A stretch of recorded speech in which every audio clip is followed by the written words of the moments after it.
3장 6절부터 13절까지 말씀입니다. 한 절씩 교독하겠습니다. 룻기서 3장 6절부터 13절까지 말씀입니다. 그가 타작마당으로 내려가서 시어머니의 명령대로 다 하니라. 보아스가 먹고 마시고 마음이 즐거워 가서 옷이 단 더미의 끝에 눕는지라. 룻이 가만히 가서 그의 발치 이불을 들고 거기 먹었더라. 밤중에 그가 놀라 몸을 돌이켜본즉 한 여인이 자기 발치에 누워있는지라. 이르되 내가 누구냐 하니 대답하되 나는 당신의 여종 룻이오니 당신의 옷자락을 펴 당신의 여종을 덮으소서. 이는 당신이 기업을 물을 자가 되리니라 하니. 그가 이르되 내 딸아 여호와께서 내게 복 주시기를 원하노라. 내가 가난하건 부하건 젊은 자를 따르지 아니하였으니 내가 베푼 인애가 처음보다 나중이 더하도다. 그리고 이제 내 딸아 두려워하지 말라. 내가 내 말대로 내게 다 행하리라. 네가 현숙한 여자인 줄을 나의 성읍 백성이 다 아느니라. 참으로 나는 기업을 물을 자이나 기업을 물을 자로서 나보다 더 가까운 사람이 있으니 이 밤에 여기서 머무르라. 아침에 그가 기업 물을 자의 책임을 내게 이행하려 하면 좋으니 그가 그 기업 물을 자의 책임을 행할 것이니라. 만일 그가 기업 물을 자의 책임을 내게 이행하기를 기뻐하지 아니하면 여호와께서 살아계심을 두고 맹세하노니 내가 기업 물을 자의 책임을 내게 이행하리라. 아침까지 누워 있을지니라 하는지라. 아멘.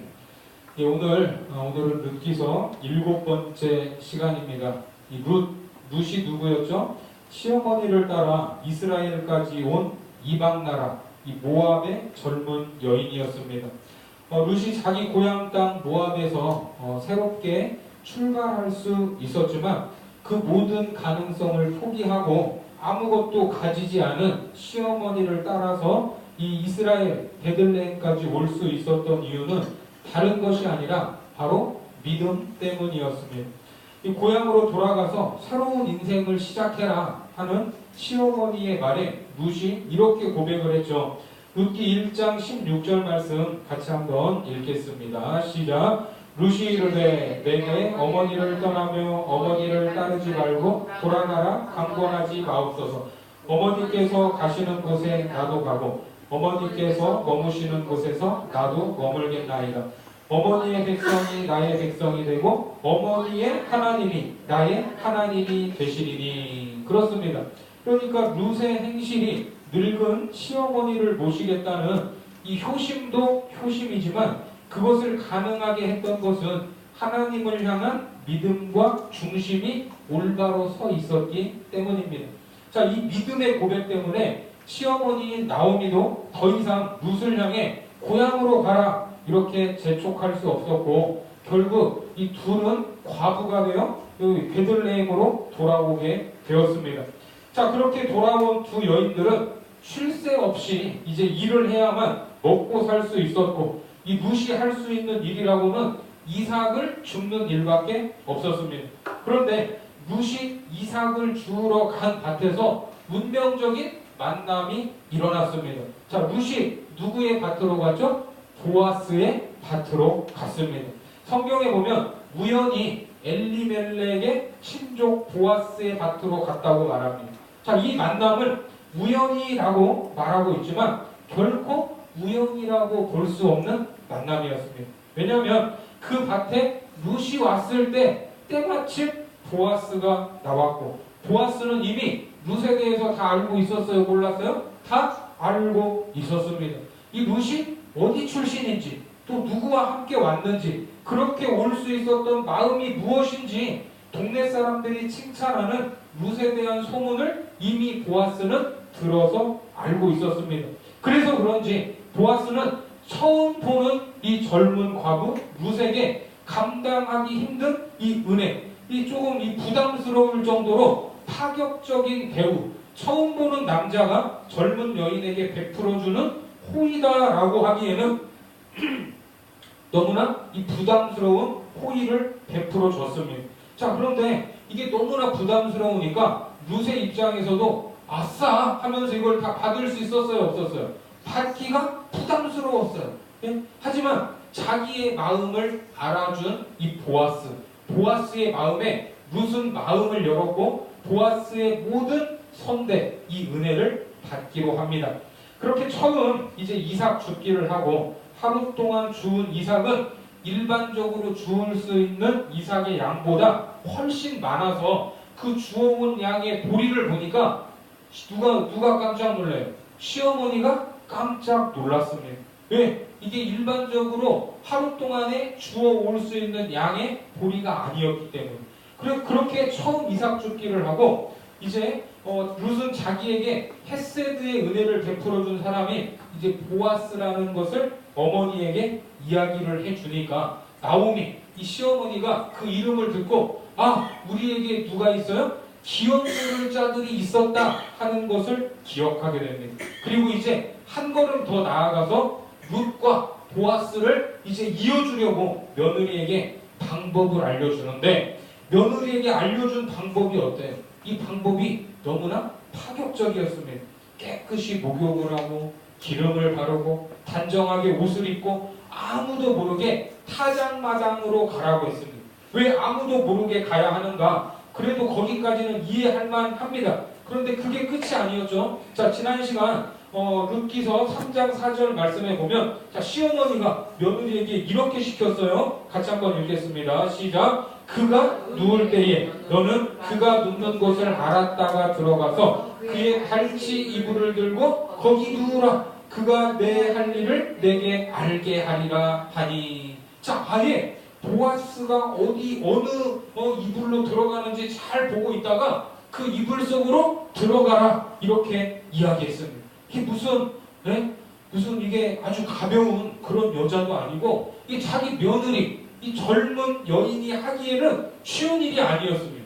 그리고 또 이불 속으로 들어간다고 해서 보아스가 무조건 오케이, 무조건 좋다 이렇게 한다는 보장도 없었어요. 오히려 거절당하면 이제 참피당할 수도 있고 손가락질을 받을 수도 있었습니다. 네? 이게 조금 잘해줬더니 얌전한 고양이가 부뚜막에 먼저 오른다더니 이게 흑심이 있었구만 이렇게 오해를 할 수도 있었어요. 베들레헴에서 얼굴도 들지 못할 수 있는 그런 일이 생길 수도 있었습니다. 하지만 시어머니인 나오미가 이게 치매가 와서 시킨 일도 아니고 돈 많은 남자를 어떻게 좀 해보겠다는 인간적인 술수가 아니라 보아스가 어떤 신분이었어요? 기업 물을 자로서의 책임이 있기 때문에 그 책임을 명시하는 하나님의 언약, 그 말씀을 의지해서 나아가라는 것이었습니다. 아멘이십니까? 보아스를 통해서 받게 되는 짧은 은혜, 하루의 은혜, 이것도 좋지만 결국 누구를 얻어야? 보아스 자체를 얻어야 누구에게 안식이 와요? 룻에게 참된 안식이 있다는 것입니다. 그래서 그 안식을 얻기 위해서 대가를 치르고 적극적인 순종의 자리, 타작마당을 향하여 나아가라는 것이었습니다. 자, 그렇게 순종의 자리, 룻에게 있어서 순종의 자리는 어디예요? 타작마당이에요. 타작마당. 그래서 룻은 시어머니가 시키는 대로 하나님의 말씀, 그 언약의 근거에서 자기가 순종해야 할 그 자리, 타작마당을 향해 내려갔습니다. 그리고 이제 오늘 본문이 이어지게 되는데 이스라엘의 타작마당에서는 무슨 일을 하겠어요? 이제 곡식을 까불리는 일을 해요. 곡식을 까불리는 일. 자, 이 일을 낮에는 워낙 뜨겁기 때문에 이제 초저녁부터 해가지고 밤까지 일을 합니다. 자, 그래서 룻이 이제 타작마당에 내려갔을 때는 점점 밤이 깊어졌어요. 점점 그냥 룻이 타작마당에 갔네 이렇게 단순히 생각하면서 이게 쉽지만 결코 쉽지 않은 자리가 바로 타작마당입니다.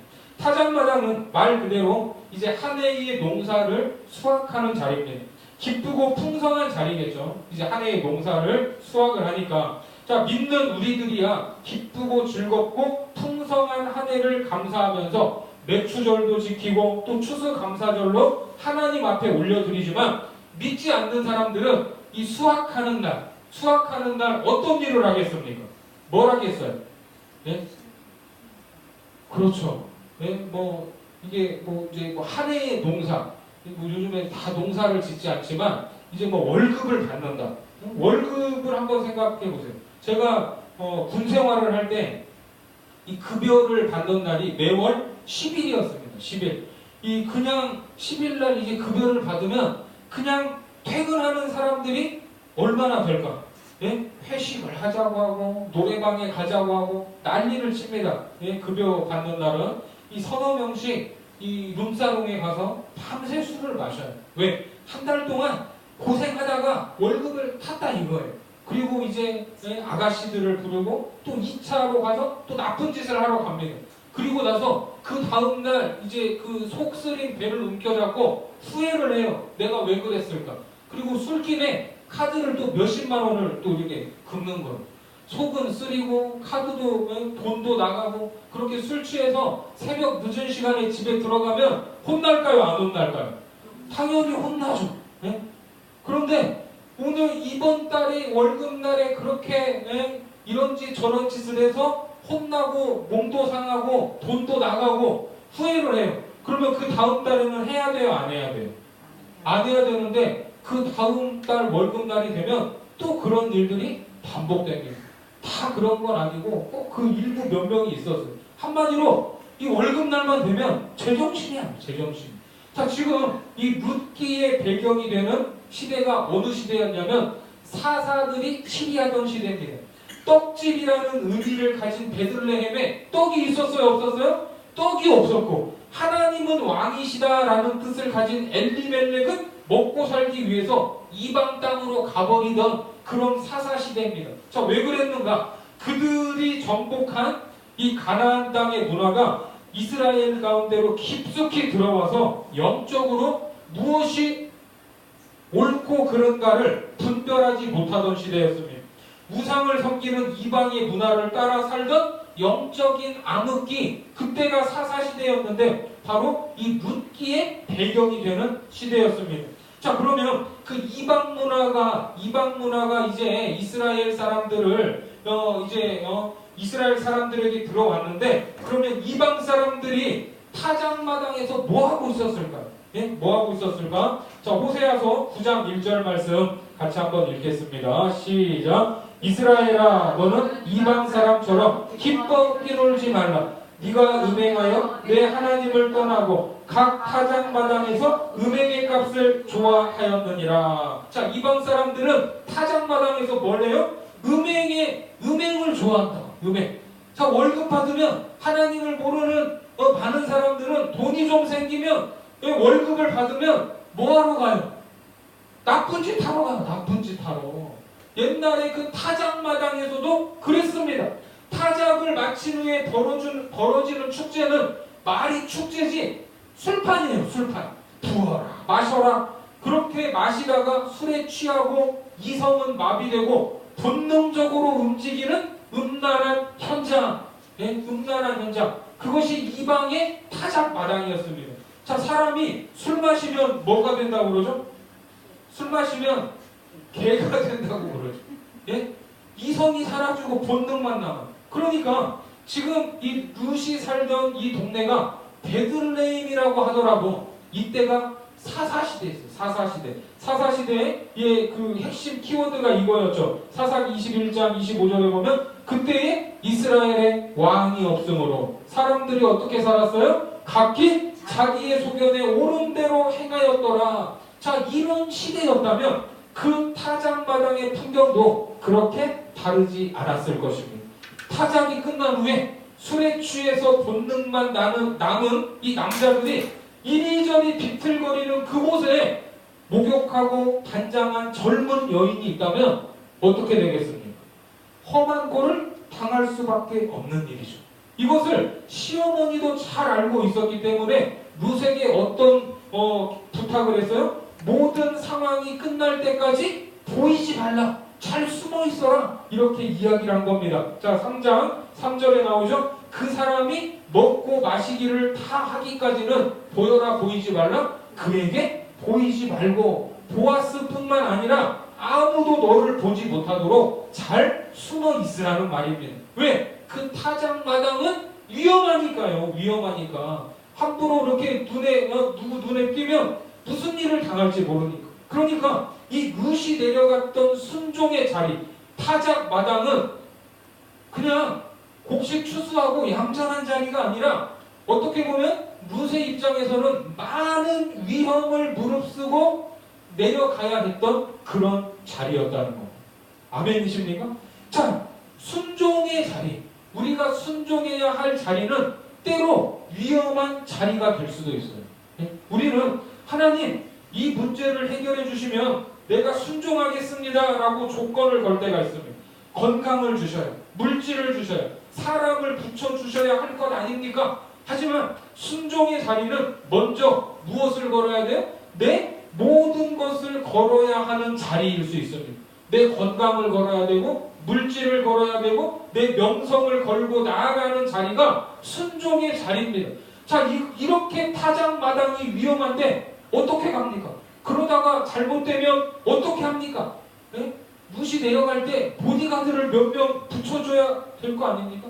그런데 그게 아니에요. 룻에게 있어서 너무나 위험했던 자리가 바로 타작마당이었습니다. 자, 고린도후서 11장 말씀에 보면 사도 바울의 고백이 있습니다. 그들이 그리스도의 일꾼이냐? 정신없는 말을 하거니와 나는 더욱 그러하도다. 내가 수고를 넘치도록 하고 옥에 갇히기도 더 많이 하고 매도 수없이 많고 여러 번 죽을 뻔하였으니 같이요. 유대인들에게 40에서 하나 감한대를 5번 맞았으며 3번 태장으로 맞고 1번 돌로 맞고 3번 파선하고 1주야를 깊은 바다에서 지냈으며 여러 번 여행하면서 강의 위험과 강도의 위험과 동족의 위험과 이방인의 위험과 시내의 위험과 광야의 위험과 바다의 위험과 거짓 형제 중에 위험을 당하고 또 수고하며 애쓰고 여러 번 자지 못하고 줄이며 목마르고 여러 번 굶고 춥고 헐벗었노라.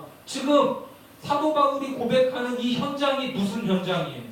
그리스도의 일꾼으로 부름받았던 사도 바울이 순종해야 했던 순종의 현장입니다. 거기에 다 준비된 거 없었어요.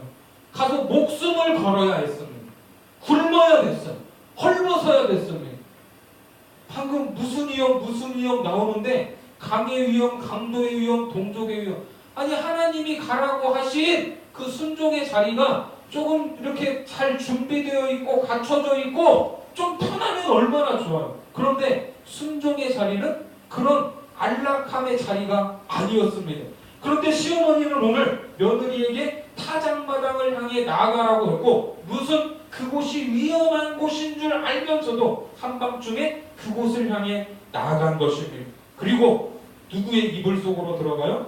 보아스의 이불 속으로 들어가게 됩니다. 본문 7절 말씀 같이 보겠습니다. 시작. 보아스가 먹고 마시고 마음이 즐거워 가서 곡식당 번이의 끝에 눕는지라 룻이 가만히 가서 그의 발치 이불을 들고 거기 누웠더라. 자, 지금 이제 보아스가 먼저 이불 속으로 들어갔고 이제 그 모습을 본 룻이 잘 숨어 있다가 룻의 보아스의 발치부터 해가지고 이제 이불을 들고 기어 들어갔어요. 자, 이불 속으로 들어갈 때 이 룻의 마음이 어땠을까요? 예? 편했을까요?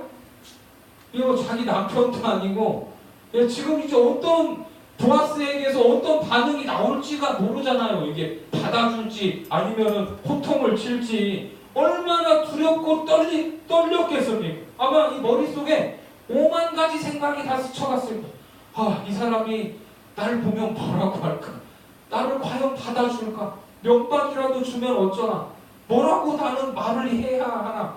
이거 그렇다고 지금 옆에 그 사람을 깰 수도 없고 얼른 일어나 보시라고 깨울 수도 없었어요. 이불 속에서 숨을 죽인 채로 마냥 기다려야 했습니다. 그렇게 시간은 흐르고 밤이 깊어갔어요. 자, 그러다가 마침내 이제 보아스가 보아스도 술을 마셨겠죠? 이제 한 잔 이제 마시고 이제 잠들었다가 일어났어요. 자, 8절 보겠습니다. 8절 시작. 밤중에 그가 놀라 몸을 돌이켜 본즉 한 여인이 자기 발치에 누워있더라. 자, 이 밤중에 이 시간은 이제 원어로 보면 자정이 넘어간 시간. 자정이 넘어간 시간인데 그 시간에 일어나서 이게 뭐가 이 발에 걸리는 거예요. 뭐가 발에? 깜짝 놀랐어요. 이게 그 어느 공포 영화에 보면 그 이불 속에서 나오는 귀신이 있거든요. 이불 속에 이불을 누워가지고 이불을 떠들러 보면 거기에서 이렇게 얼굴을 이렇게 쳐다보는 그런 공포 영화의 한 장면이 있는데 밤중에 깨가지고 뭐가 걸리적거려서 이불을 살짝 떠들어 보니까 거기에서 누가 이렇게 쳐다보고 있어요. 이게 얼마나 놀랄 일입니까 이게. 그러니까 깜짝 놀라서 야 너 사람이냐 귀신이냐 누구냐. 자 9절 보세요. 9절 시작. 이르되 네가 누구냐 하니 대답하되 나는 당신의 여종 루시오니 당신의 옷자락을 펴 당신의 여종을 덮으소서. 이는 당신이 기업을 물을 자가 됨이니라 하니. 자 보아스가 깜짝 놀라서 네가 누구냐 이렇게 물어보니까 이제 룻이 자기에 대해서 이야기를 해. 당신의 여종이다 이렇게 말해. 당신의 여종. 자 그런데 이 말은 이 앞서서 2장 13절에 보아스와 룻이 처음 만났을 때도 이때 룻이 뭐라고 하냐면 당신의 하녀라고 말했습니다. 하녀. 2장에서는 하녀는 말 그대로 하녀예요. 하녀. 보아스와 결혼할 수 없는 최하층의 신분을 지칭하는 말이 하녀입니다. 그런데 지금 여기에서는 당신의 여종이라고 하죠. 여종. 이게 원어로 보면 이게 단어가 달라요. 그래서 이 여종은 뭐냐면 하녀보다는 높은 계층으로 부인이나 첩으로 결혼할 수 있는 사람입니다. 예? 당신의 여종이라고 하는 거예요. 그러니까 처음에 봤을 때는 감히 넘볼 수 없는 존재였지만 이제는 하나님의 언약에 의해서 나도 당신과 결혼할 수 있는 사람이다 하는 이 신분을 당당하게 말하고 있는 겁니다. 이게 미인계로 접근을 하는 것이 아니라 당신이 기업을 물을 자이기 때문에 내가 이렇게 당당히 왔다는 거예요. 그리고 보아스의 이제 보호 본능을 자극하는 듯한 아주 멋진 멘트를 날려요. 자, 뭐라고 날렸죠? 당신의 옷자락을 펴 당신의 여종을 덮으소서. 자, 시어머니가 어떻게 하라는 행동 지침은 줬지만 무슨 말을 할지는 가르쳐주지 않았는데 이처럼 멋진 청혼의 말을 했습니다. 자, 룻의 멘트에서 우리가 봐야 할 말이 옷자락입니다. 옷자락. 자, 옷자락 보이세요? 당신의 옷자락을 펴 당신의 여종을 덮으소서. 자, 옷자락인데 오늘 이제 말씀의 제목도 당신의 옷자락으로인데 왜 룻은 보아스에게 이 옷자락으로 덮어달라고 했는가? 사실 이 말은 앞서 보아스가 룻에게 했던 칭찬과 축복의 말이었습니다. 자, 2장 12절 말씀 같이 한번 보겠습니다. 2장 12절 시작. 이스라엘의 하나님 여호와께서 그의 날개 아래에 보호를 받으러 온 내게 온전한 상 주시기를 원하노라. 자, 이것이 보아스가 룻에게 했던 축복의 말이에요. 자, 보아스는 여호와의 날개로 너를 덮어주시기를 원한다 이 말을 했죠. 그런데 이제 여기에서는 여호와의 날개로 되어 있고 오늘 본문에서는 룻이 당신의 옷자락이라고 이제 해가지고 우리 한글로는 날개와 옷자락 다르게 번역이 됐지만 이 말은 카나프라는 히브리 말입니다. 둘 다 똑같아요. 날개도 카나프고 옷자락도 카나프입니다. 그러니까 당신이 나를 처음 만났을 때 여호와의 날개 카나프 아래 있도록 축복해 줬던 것처럼 이제는 당신의 옷자락 당신의 카나프로 나를 덮어달라는 청혼이었어요. 청혼. 이렇게 용기를 내서 말했지만 룻의 마음은 여전히 두려운 마음이었을 거예요.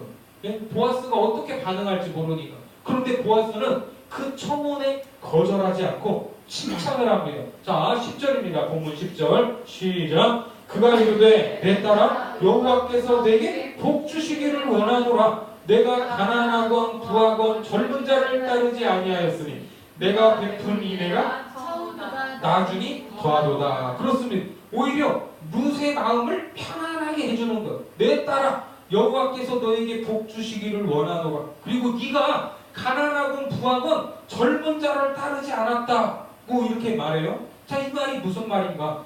룻은 지금 젊은 여인입니다. 이제 한 20대 초반 정도 되는 젊은 여인이 비록 남편을 잃었지만 지금 20대 초반이면 얼마든지 다시 시작할 수 있는 기회가 있습니다. 그렇게 다시 인생을 시작한다면 당연히 젊은 남자를 만나겠죠. 뭐하러 자기를 딸이라고 부르는 이 나이 많은 남자를 만나겠습니다. 그것이 바로 젊은 자를 따르지 않았다는 말이에요. 그러니까 나오미와 약속을 지키고 있는 룻을 보아스가 칭찬하고 있는 것입니다. 그리고 룻이 시어머니에게 베푼 인애를 칭찬하는데 네가 베푼 인애가 처음보다 나중이 더하도다. 그 인애가 처음보다 나중이 더하다고 칭찬하고 있습니다. 처음보다 나중이 더한 것은 뭘까요? 룻이 처음 베풀었던 인애는 자기 남편, 이 남편 말론이 죽었지만 떠나지 않고 시어머니인 나오미를 따르고 섬겼던 거예요. 이게 처음 베푼 거예요. 그리고 나중에 더하다는 것은 바로 죽은 남편인 말론의 기업을 잇고자 하는 겁니다. 룻은 이방 여인이기 때문에 굳이 나이 많은 남자와 결혼할 필요가 없었지만 룻이 기업을 이으면 시어머니인 나오미에게 더 큰 인애가 된다는 뜻입니다. 이불 속에서 다른 일이 벌어진 것이 아니라 이런 은혜스러운 대화가 오고 가고 있었어요. 지금 분위기가 좋아요, 안 좋아요? 너무나 좋아요, 분위기가. 지금까지 타작마당으로 내려오는 길도 무서웠을 거예요. 아무도 모르게 숨어 있는 것도 떨렸을 거예요. 또 보아스의 이불 속으로 들어가서 보아스가 일어날 때까지 기다리는 것도 참 하기 힘든 일이었을 거예요. 그런데 이제 보아스와 이런저런 말을 주고받다 보니까 룻의 마음은 한결 가벼워졌습니다. 또 보아스는 룻이 현숙한 여자라는 것을 성읍 백성이 다 안다고 칭찬을 합니다.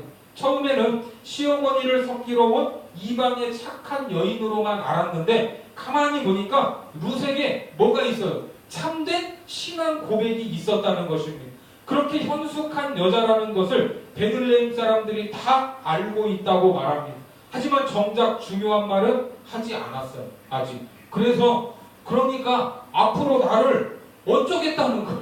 책임을 지겠다는 거예요? 안 지겠다는 거예요? 지금 칭찬만 하고 있어요. 칭찬만. 그런데 중요한 거는 너를 책임지겠다 이 말이 중요하거든요. 100번 칭찬하고 너 참 믿음도 좋다. 훌륭하다. 에? 칭찬을 하는데 여자로 안 보면 끝이에요. 아무 의미가 없는 거예요. 그런데 보아스가 말해요. 뭐라고? 따라해보세요. 내가 네 말대로 다 행할 것이다. 이건 이제 수락한 거예요. 내가 받아들이겠다는 거예요. 자, 11절 말씀 같이 보겠습니다. 시작. 그리고 이제 내 딸아 두려워하지 말라. 내가 내 말대로 내게 다 행하리라. 네가 현숙한 여자인 줄을 나의 성읍 백성이 다 아느니라. 아멘. 이제 할렐루야, 할렐루야. 이제 다 결정이 난 것 같습니다. 보아스는 룻의 청혼을 받아들였습니다. 이제 룻과 나오미는 고생 끝, 행복 시작입니다. 그렇죠? 지금까지 두렵고 떨렸던 시간들에 대한 충분한 보상을 받을 것만 같습니다. 여러분, 만약에 이 룻의 이야기가 드라마의 내용이라면 이런 이 어려운 사랑이 이루어졌을 때 재미있겠어요? 재미가 없겠어요? 재미가 있죠. 예, 그럼 여러분들 이런 드라마를 보겠어요? 안 보겠어요? 예, 보시겠죠?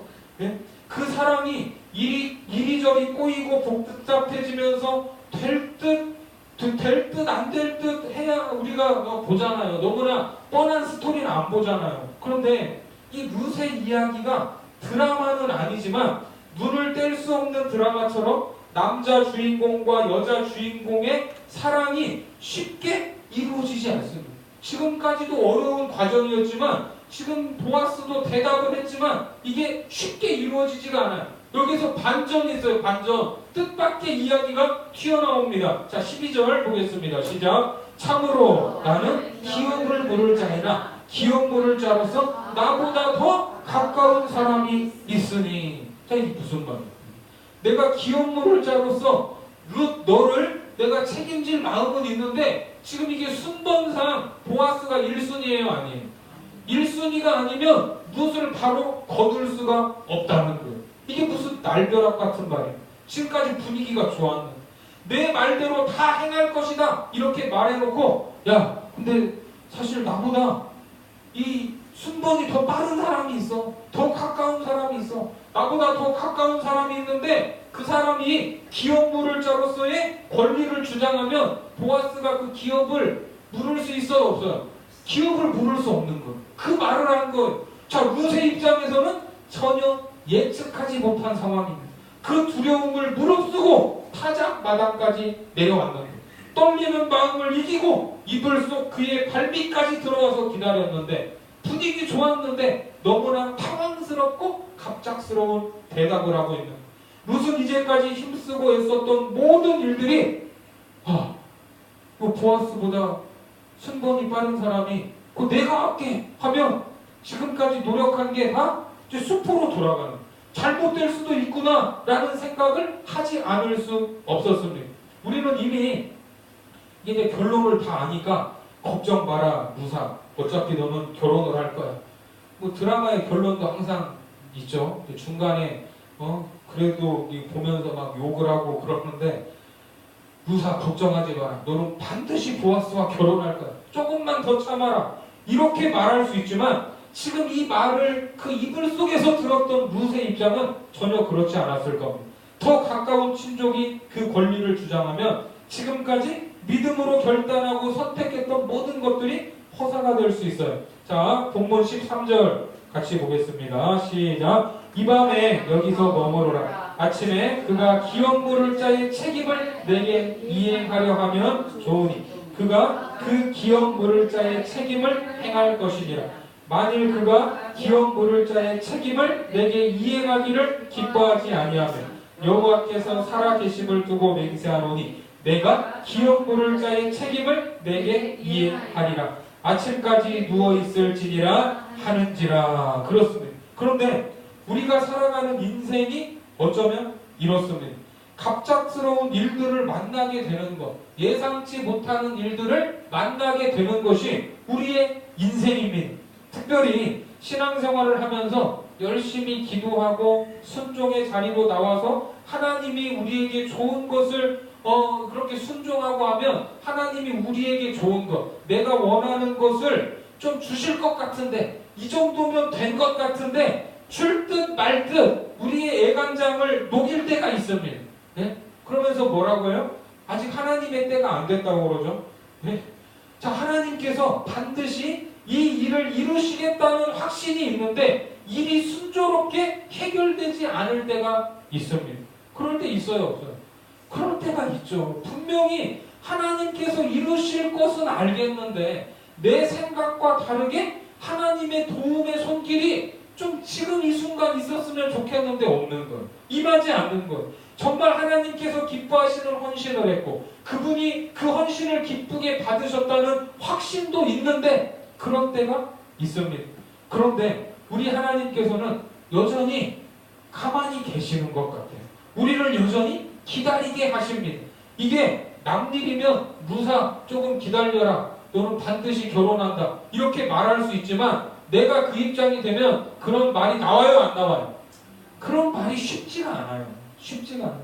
하나님의 일하심을 기다리는 것은 정말 힘들고 어렵습니다. 그런데 우리의 삶은 이런 기다림이 계속되는 삶이다. 이렇게 말할 수가 있어요. 저도 요즘에 많이 느끼지만 참 많이 기다리고 있는 것 같아요. 여러 가지 것들을 기다리게 하시는 것 같습니다. 자, 그런 순간에 조바심이 나고 답답한 마음이지만 그냥 우리는 뭔가 다른 뜻이 있으시겠지라고 생각할 수밖에 없습니다. 그냥 그렇게 믿어야 돼요. 아멘이십니까? 자, 이사야 55장 8절과 9절 말씀 같이 보겠습니다. 시작. 이는 내 생각이 너희의 생각과 다르며 내 길은 너희의 길과 다름이니라. 여호와의 말씀이니라. 이는 하늘이 땅보다 높음같이 내 길은 너희의 길보다 높으며 내 생각은 너희의 생각보다 높음이니라. 그렇습니다. 자, 우리는 우리의 방법대로, 우리의 생각대로, 참 우리가 지금 원하는 이대로 좀 됐으면 좋겠는데 하나님의 생각은 다르대요.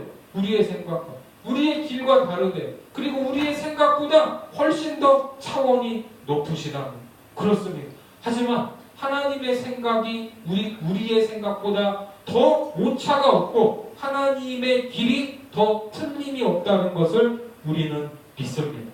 나는 지금이라고 생각해도 하나님의 시간이 더 정확한 줄 믿습니다. 하지만 우리가 그것을 알고 있고 믿는다고 해도 기다려야 되는 거는 지쳐요, 안 지쳐요? 힘들죠. 지치고 힘든 일입니다. 그러면 우리가 주님이 주시는 오랜 기다림을 통해서 깨달아야 할 것은 무엇인가? 바로 이 기다림 속에서 우리는 인생의 주인이 내가 아니라 하나님 아버지이심을 다시 한번 확인해야 하는 것입니다. 내 인생을 내가 계획하고 내가 실행하는 것 같지만 우리의 그 걸음을 인도하시는 분이 누구십니까? 하나님이십니다. 하나님. 그러니까 우리는 순종의 자리에 어려움과 위험이 있다고 해도 포기해서는 안 돼요. 타작 마당으로 나가야 누구를 만날 수 있어요? 보아스를 만날 수 있듯이 순종의 자리로 나아갈 때에 놀라운 은혜를 얻을 수 있습니다. 그러니까 하나님의 역사하심과 위대하심, 그 전능하심을 믿는 우리는 우리의 것들을 그 타작마당으로 내어 던질 수 있어야 됩니다. 아멘이십니까? 자, 마태복음에 보면 배를 타고 가던 제자들이 풍랑을 만났을 때 예수님이 물 위로 걸어오셨어요. 물 위로. 제자들은 물 위로 무엇인가가 다가오니까 유령인 줄 알고 깜짝 놀랐지만 예수님이 안심하라, 나다, 이렇게 말씀을 하셨어요. 자, 마태복음 14장 27절부터 보면 예수께서 즉시 이르시되 안심하라, 나니 두려워하지 말라. 베드로가 대답하여 이르되 주여, 만일 주님이시거든 나를 명하사 물 위로 오라 하소서 하니, 같이 하시죠. 오라 하시니 베드로가 배에서 내려 물 위로 걸어서 예수께로 가되. 예, 거기까지요. 자, 성질 급한 베드로가 제일 처음에는 이제 제자들이 유령인 줄 알았는데 예수님이 나다, 안심하다 하니까 베드로만 유일하게 이게 지금 이 상황에서 왜 자기를 오라고 했는지 참 이해가 안 되지만 아무튼 엉뚱한 부탁을 했어요. 나를 명하사 물 위로 오라 하소서. 그리고 배에서 내려서 풍랑이 치는 물 위를 한 걸음 한 걸음씩 갔습니다. 여러분 믿습니까? 물 위를 걸어갔어요. 베드로가. 모두가 놀랐겠죠. 이제 제자들도 놀라고. 그런데 주님이 이제 걸어갔는데 베드로가 이제 무엇을 봐요? 주님을 바라보는 것이 아니라 누구를 봐요? 주변의 풍랑을 보니까 이제 베드로가 처음에 걸어갈 때 빨리 이렇게 손을 잡아주셨으면 좋을 텐데 예수님이 안 잡아주셨는가 봐요. 그러니까 이제 베드로가 예수님 손을 잡기 전에 뭘 봤어요? 바람이 보였어요. 바람. 지금까지는 무슨 정신으로 물 위를 걸었는지는 하나도 생각이 안 나고 이제 풍랑만 보였어요. 풍랑. 그렇게 되니까 어떻게 됩니까? 30절부터 이어서 보겠습니다. 바람을 보고 무서워 빠져가는지라 소리질러 이르되 주여 나를 구원하소서 하니 예수께서 즉시 손을 내밀어 그를 붙잡으시며 이르시되 믿음이 작은 자여 왜 의심하였느냐 하시고 배에 함께 오르매 바람이 그치는지라. 비록 잠시 한눈을 팔았고 믿음이 약해져서 물에 빠져가는 듯 했지만 이 성경에 물 위를 걸은 사람이 있습니까? 없습니까? 예? 없어요. 베드로밖에 없어요. 성격이 급해서 튀어나갔는지 믿음이 좋아서 나갔는지 베드로만 유일하게 물 위를 걸었습니다. 왜? 물 위로 왜 나갔어요? 베드로가. 더군다나 풍랑이 치는 물 위로 왜 튀어나갔어요? 거기에 누가 계시니까? 예수님이 계시니까 그걸 보고 걸어간 것입니다. 믿습니까? 하나님의 백성인 우리는 믿음 없는 사람들이 생각할 수 없는 것들, 그들은 꿈도 꾸지 못할 일들을 기대할 수 있음을 믿으시기 바랍니다. 비록 그곳에 나 자신을 던져야 하고 여러 위험이 기다리고 고난이 뻔하고 어려움이 보이고 희생해야 될 일이 보이고 두려운 일이고 기다림이 있을지라도 당신의 옷자락, 그 은혜 아래 들어가기 위해서는 큰 바다의 풍랑과 바람이 있더라도 우리는 믿음으로 그 물 위에 한 걸음 한 걸음 옮겨야 되는 것입니다. 아멘이십니까? 여러분 모두가 하나님이 원하시는 여러분의 순종의 자리에서 세상이 알 수 없는 하나님의 놀라운 축복들을 경험하시길 주님의 이름으로 축원합니다. 네. 기도하겠습니다. 하나님, 우리가 순종해야 할 자리인